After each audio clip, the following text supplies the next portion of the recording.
you look up the Battle of Yorktown, you may read something like, it was a decisive battle in the American Revolutionary War, culminating in the surrender of British General Lord Charles Cornwallis's army to the Continental Army and French forces on October 19, 1781. That may not be the whole story. We're going to tell you some interesting, strange, and dark parts to this important historical event. You see, Cornwallis has suffered some losses of men and supplies at 3 separate battles of King Mountain, Cowpens, and Guilford Courthouse. He had about 1,500 men and met up with Major General William Phillips at Petersburg. In May 1781, while at Petersburg, Phillips died of a fever. Strange, right? Now Cornwallis was in charge of both armies. He did all this without permission from Henry Clinton, his superior, who was very upset with him. Clinton thought that Cornwallis leaving the Carolinas was going to cause them to lose all that they had gained. Henry Clinton decided to send him reinforcements. By June, he was heading to Williamsburg. Lafayette was following behind him with 4,500 men. Henry Clinton sent some weird and confusing orders. Send back any extra men you have. No. Go to Portsmouth. Wait a minute. Go to Yorktown. Yeah, Yorktown is better. Build some fortifications to defend a deep water port. A slave named James Armstead was a double agent who spied for Lafayette. He infiltrated the British intelligence and gave the information of troop movement back to Lafayette. He was supposed to be spying for that traitor-turned-British Benedict Arnold. Arnold wanted him to spy on Lafayette. Strange, right?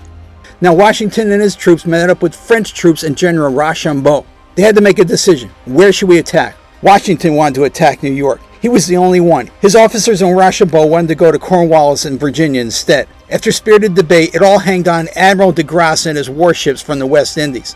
Washington wanted de Grasse to sail to New York. De Grasse had an agreement with Rochambeau to go to Chesapeake Bay, so Washington conceded. Late in August, the army decided to move. Washington wanted total secrecy and deception.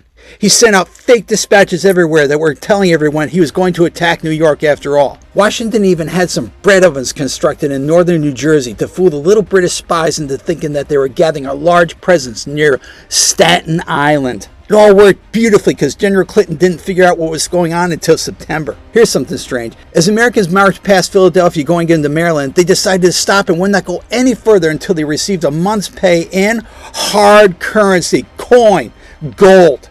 Rochambeau had to empty half of his Spanish gold supply to pay him. Meanwhile, September, de Grasse sailed undetected with 37 ships and 28 warships, 3,200 men, and a bunch of silver from the West Indies. He unloaded and sent his empties to get the American soldiers who were in Maryland.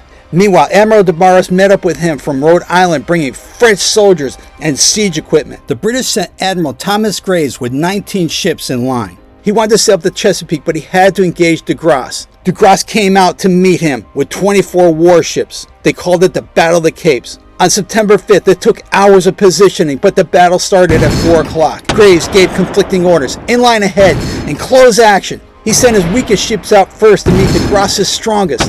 The French could use their bigger guns, but many of the British ships were in poor condition and were unable to because the guns were at the waterline. The French attacked their rigging and their sails. The battle went on to sunset. At the end, the British had 5 ships severely damaged, the French only 2. They went out to sea and kept on looking at each other for a few days but never engaged again.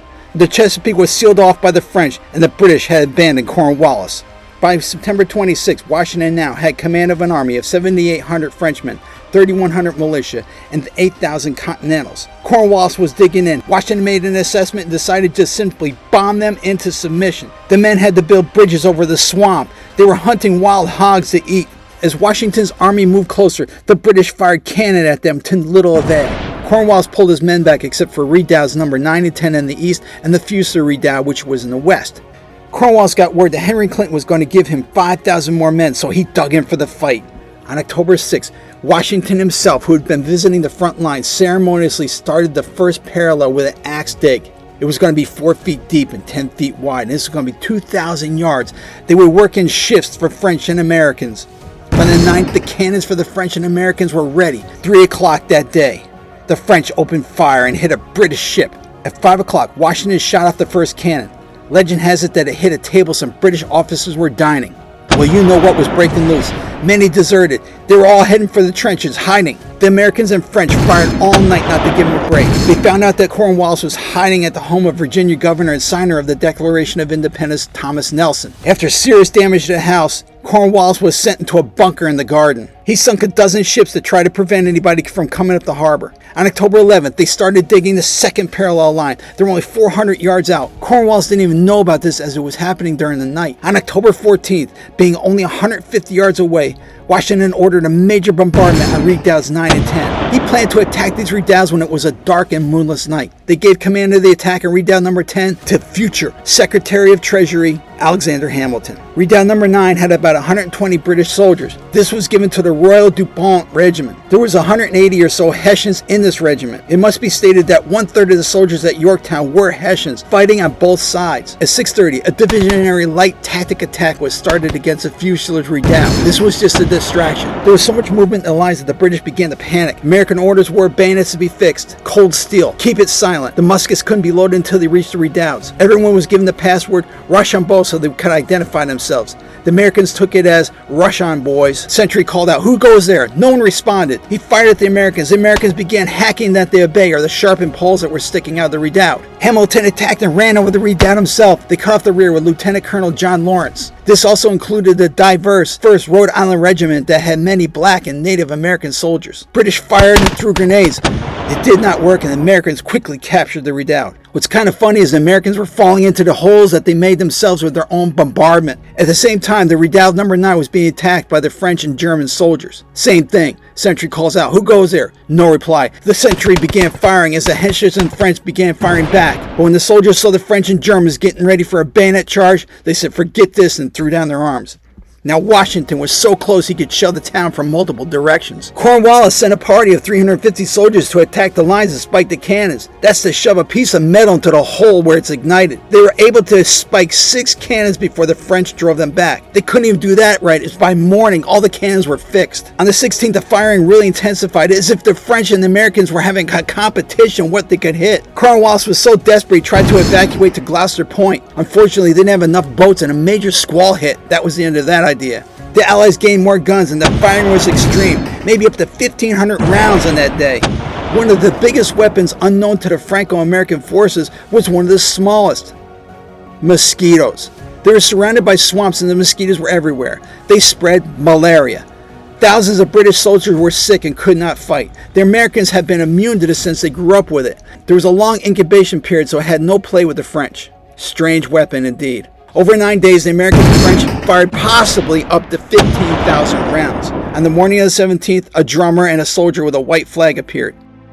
Negotiations took place at the Moore House between the British and the combined American and French forces. On October 19th, the British surrendered to the combined American and French forces at Surrender Field. Well, good old Cornwallis, he refused to go. He claimed he had an illness. He left his sword to Brigadier General Charles O'Hara. O'Hara tried to give it to Rochambeau. Rochambeau goes, "Not me." He nodded to Washington. Washington said, "Hey, if Cornwallis isn't coming out, you're going to go to your equal, Major General Benjamin Lincoln, who was involved at the siege of Charleston." All this was not going to be good for O'Hara when he came back. The Americans were not granted any honors of war at the siege of Charleston, so Washington returned the favor. Flags had to be wrapped up. Muskets on their shoulders only, no bayonets.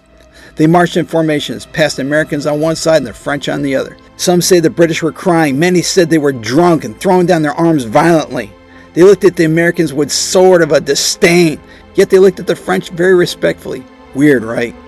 Legend has it, as the British Army entered Surrender Field, they played the tune, "The World Turned Upside Down." All in all, 8,000 soldiers surrendered. 214 pieces of artillery and over 8,000 muskets. Ironically, that morning the British soldiers were all issued new uniforms.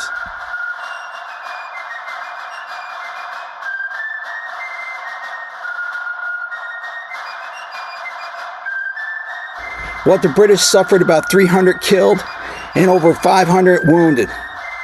There was about 7,600 captured or missing.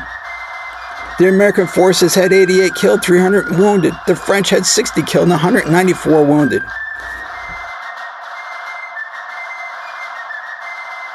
That night, the officers on all sides gathered together to dine. Legend says it that the British were pleasantly surprised at how kind and civil their victors were. The French actually expressed sympathies over the loss. Here's some dark news that happened. Major Ebenezer Denny got to go behind the British lines and he made a report. He said, "Never was in so filthy a place. Some handsome houses, but prodigiously shattered. What he saw was an unsanitary place. They had bad water, poor rations." He also witnessed another dark part of war. The enslaved that were promised freedom if they fought were put out between the American and the British lines. Lord Dunmore had promised this freedom to the enslaved. When British armies would walk by, they would come out stealing things from their masters and following the British armies. Now there were thousands following Cornwallis as he got to Yorktown.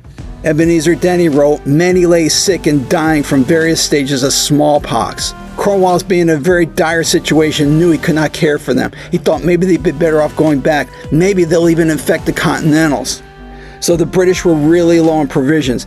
If it wasn't bad enough that he sent the enslaved out, he also did something else. They slaughtered 400 horses that they could not take care of. They threw them in the river. Those horses washed back up on shore, tainting the river itself, and left a tremendous stench in the air, causing many to become sick from that. Afterwards, the British soldiers were taken to prison camps at Winchester, Virginia, and Frederick, Maryland. Later, after the war, they were all sent back to their homeland. Many Germans really loved America and decided to stay. Most of the officers and Cornwallis were paroled. They were told never to come back and fight on this continent again.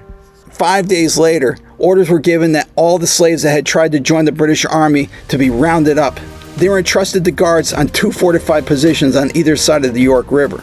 They were to stay there until their masters came and got them. After it was all said and done, Washington moved the Continental Army to New Windsor, New York, where he remained until the Treaty of Paris was signed on September 3rd, 1783, the end of the American Revolution. Well, the Battle of Yorktown has some strange, interesting, and dark facts indeed.